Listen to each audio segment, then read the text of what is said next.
Hello everyone, welcome back to my channel. Today I have for you two true hiking encounters of the Dogman.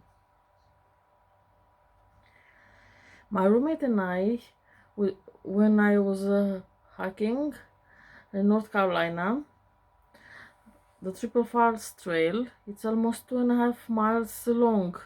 It's heavily trafficked, which usually has lots of tourists and hikers. But the day that my room and I, we didn't see really too many people. I've been on this hiking trail before. I've been on quite a few hiking trails now that I think back on it. My roommate and I were college buddies. Last summer, we had only lived with each other for a few months.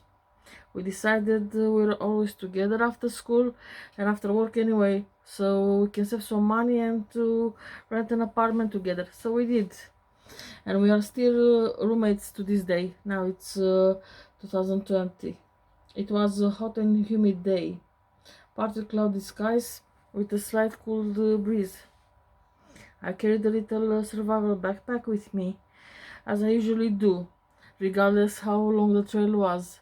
It's just something like I always do. Pretty much I watch few seasons of Man vs. Wild, and I want just to be prepared no matter what. Outside of the regular things that you can find in the survival backpack, there was plenty of waters and tuna mixes and natural things. And I like peanut butter, and I took with me as well.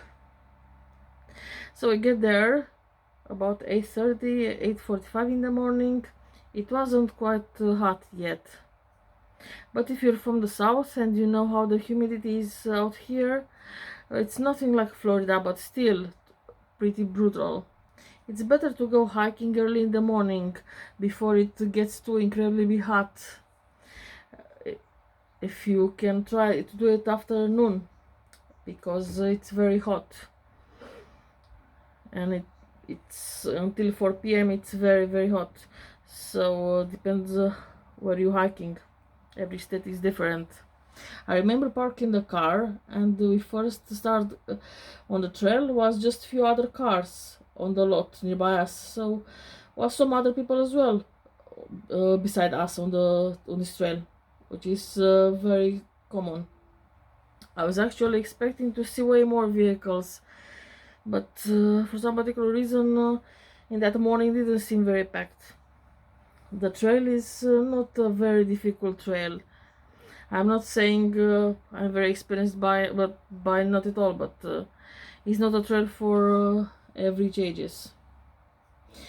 The main event, the main scenery, the main shish kebab of this trail is the triple falls, the three waterfalls along the trail, which is absolutely stunning. It is really cool that you can climb on the rocks by the water. Really a sight to see. It's not the most glorifying waterfall in the world, believe me, but it's very special. It's in own kind of way. So fast forward, we're making the loop. We're checking out the waterfalls. Actually, that's what we do when we eat our food. We probably spent 30 or 40 minutes by the waterfall, just relaxing. As we start to make a way around the loop and to go back to the car, that's when the things start slightly change. At first, they were very minor, just the volume difference amongst us and the nature. Usually it's pretty loud, with wildlife roaming around, scattering, and we heard some people talking in a distance, but everything got suddenly quiet.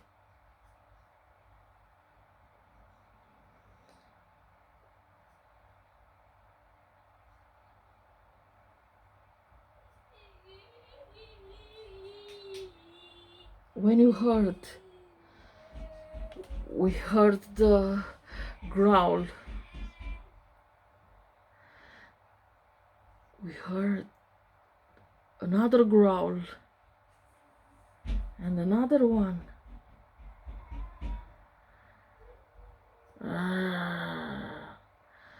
And we both stopped in our tracks and just listened. We didn't understood what it was, what we heard. I remember my friend asking me, "Is that a bear?" I told, "I have no idea. It almost sounded like it was in pain or something." My friend looked concerned.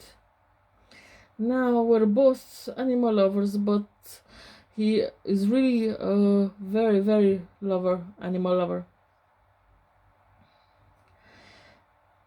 I think it came from northwest, the sound. May go to check it out. I told him it's not even worth it, because we don't know if you go in the right direction of the noise. And he didn't listen to me, nor did I follow. I'm adventurous when the time is right, but I wasn't feeling so adventurous to dare to go out of the trail in no man's land in the forest on myself.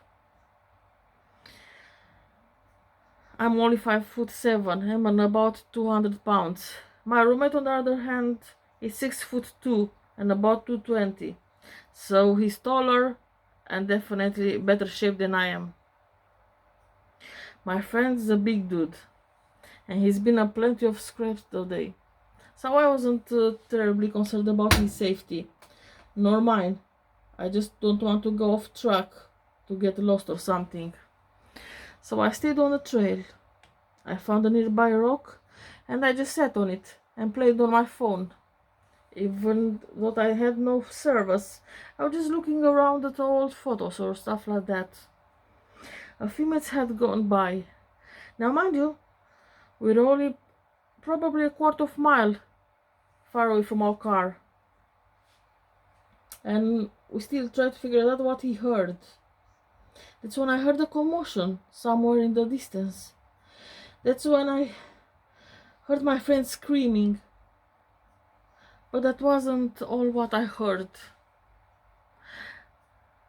Ah! I stood up, freaked the hell out.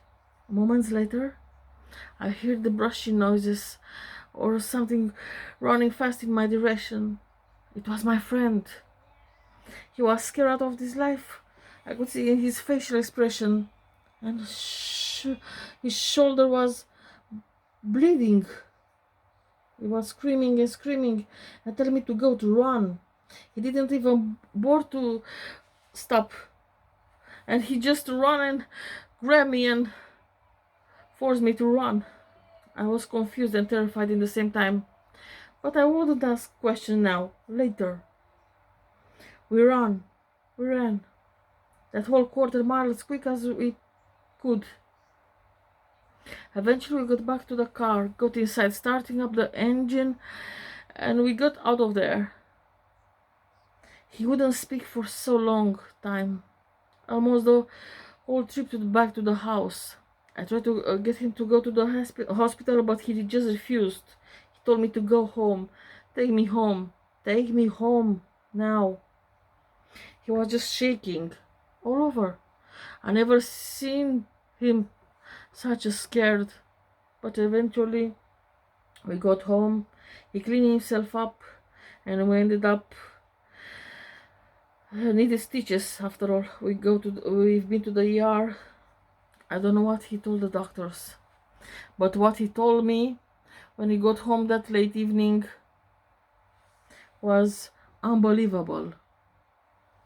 He told me he encountered a Dogman,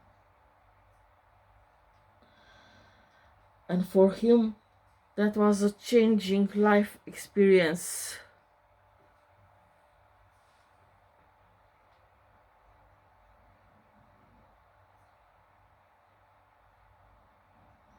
Story 2. That is the true story my grandmother told me when I was in my teens. She told me the real reason why my grandfather had died for the longest time growing up, my family just told me that he had a freak accident while he was hunting, but it never gave me details. It didn't told me if he was accidentally shot, if he fell somewhere, if he was bit by a poison snake, attacked by a bear. They will never give me any answers or nor details. At first I thought just was because of my age, being young. But when I turned 17, that's why when my grandmother told me the truth. I'm born and raised in West Virginia, and my grandparents before me. Outside of that, I'm not really sure about our tree. But my grandparents lived in the northeastern part of states. I will go there all the time to spend the summer vacation away from school. I was raised by the single mother. My father was never in the picture, and I guess my mom enjoyed having a couple months without me. I don't know, but my grandparents always close by me, like my second parents. When I found out the news that my grandfather died when I was really young, it truly devastated me. It devastated me not just because he was gone, but for the fact that I couldn't have the story why he was gone, what happened with him. Like I said, I know the truth now. My grandfather was in his late 70s when it happened.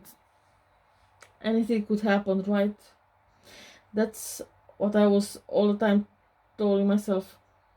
Maybe he fell down and broke his leg and he didn't find him for several days. Who knows? My grandpa was tough as nails. He built hot rods in his free time in garage. The guy was very strong, like an ox, even for his age. I remember my grandma sitting down and tried to explain Dini without breaking herself to what actually happened. She told me that Grandpa didn't have a heart attack. He didn't slip, fall, break any bones. He wasn't accidentally shot. He was murdered, but not by another man or hunter. She said the autopsy from the police report mentioned it was a bear attack, but even then the wounds didn't match the size and angles, and that a bear claws will have.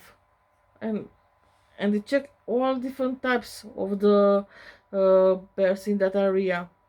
It really didn't know, but whatever attacked my grandfather did so furiously. She said his whole upper torso and neck was completely shredded like ground beef. Strips missing, blood everywhere, organs missing. The police told something was eating him. The only thing that makes logic to them was that it was a bear attack, and probably some scavenging coyotes eating the corpse afterwards. But they were still unsure. The thing that leaves this puzzle unanswered is the slash mark that he has on his right left shoulders and parts of his back. Was 3 claw marks that was just not anything like a bear, nothing like a coyote, nothing that anyone has ever seen before. They have no idea what attacked my grandfather, but my grandma does. She told me it was a dogman.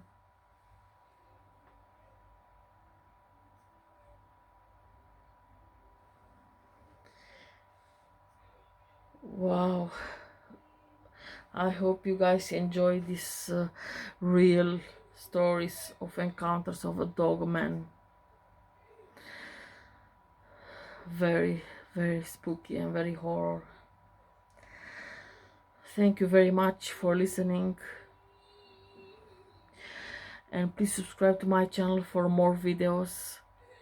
I will upload very often. and wish you all the best and stay safe. Thank you.